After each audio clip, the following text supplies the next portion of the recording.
Hi, and welcome to this edition of Financial Victory in Minutes. This is video 1 in a 3-video set about improving your credit. Whether you have bankruptcy, write-offs, foreclosure, or just late payments in your past, there's a lot you can do to improve your credit report and credit score. This 3-video set will show you how and help you to use future credit wisely. The first thing to know is that you can do it. No matter what bad credit is in your past and what's on your credit report, you can improve your credit worthiness and obtain good credit. Because many of our viewers have filed a bankruptcy, and I'm a bankruptcy lawyer, I'm going to mention bankruptcy throughout this video. But the advice given here works whether bankruptcy is in your past or not. Hummingbird advises you not to pay a company or person to repair your credit for a number of reasons. First, you can do it yourself for free, and you'll likely do a better job working on your own credit than a stranger would. Second, many credit repair offers are actually deceptive scams. The Federal Trade Commission's website is a great source of information on this and other credit topics. Just know that you can do this.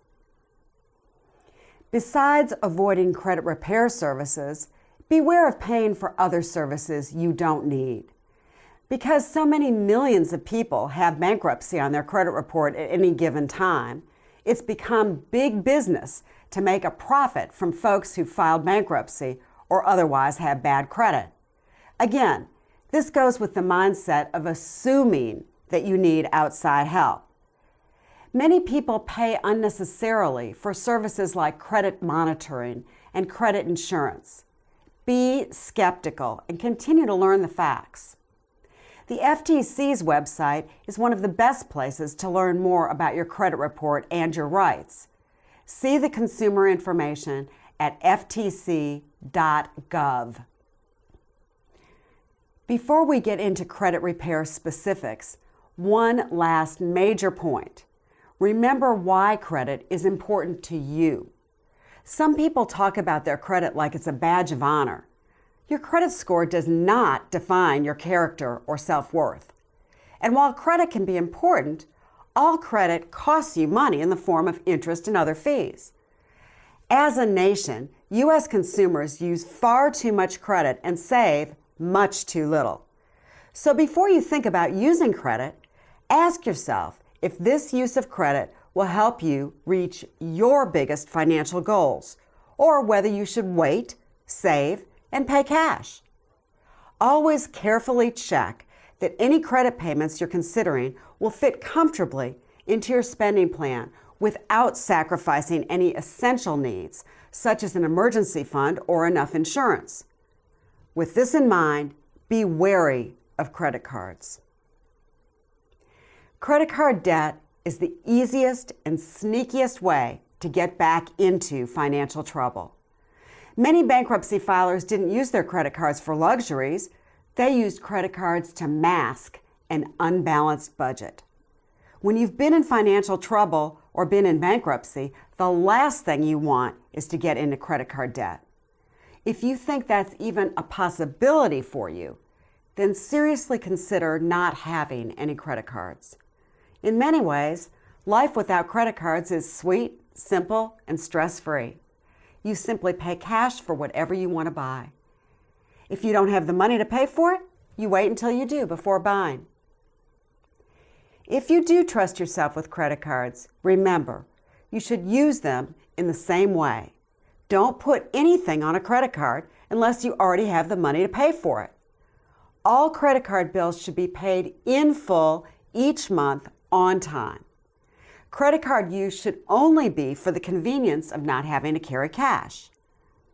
Because of the way interest, fees, and penalties are calculated on credit cards, carrying a balance on a credit card is one of the easiest ways to slip back into debt trouble.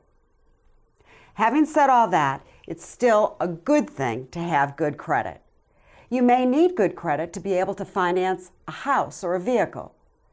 Many of my bankruptcy clients think that there are rules about the amount of time that has to pass after their bankruptcy, or assumed that they couldn't get good credit. Well, lenders differ in their criteria, but don't assume, because often those assumptions just aren't true. Before we look at the facts about rebuilding credit, let's review what we've just covered. Avoid paying for credit repair. Many offers for credit repair are deceptive, and you can do it yourself free better than somebody else would. Avoid paying for services such as monthly credit monitoring or credit insurance. These services are usually unnecessary and a poor use of money for a wise consumer. Think about why credit is important to you. Using credit costs money. What things do you not have the money to purchase but need badly enough to buy with credit? Make sure any credit you use fits into a balanced spending plan. Check that your use of credit supports your financial goals. Be cautious of credit card use so that you can always pay your full balance on time each month. Carrying balances on credit cards gets many people over their heads in debt before they're really aware of it. So think about what you truly need good credit for.